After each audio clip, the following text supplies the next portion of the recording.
मुख्यमंत्री माझी लाडकी बहीण या योजनेचा शुभारंभ झालेला आहे आणि त्यासाठी पात्र असणाऱ्या महिला भगिनींसाठी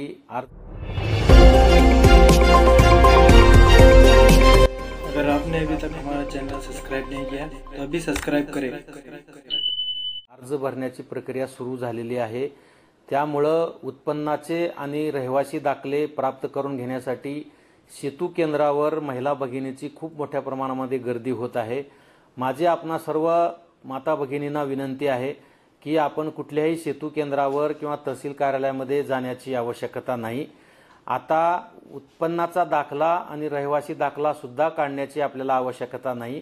या योजनेसाठी रहिवासी दाखल्याच्या ऐवजी आपल्याकडे असलेले ओळखपत्र, आपल्याकडे असलेला शाळेचा दाखला, जन्माचा दाखला यासाठी सुद्धा आपल्याला वापर करता येणार आहे। त्यामुळे रहिवासी दाखला काढण्यासाठी कृपा करून आपण गर्दी करू नका। ज्या महिलांकडे पिवळे किंवा केसरी रेशन कार्ड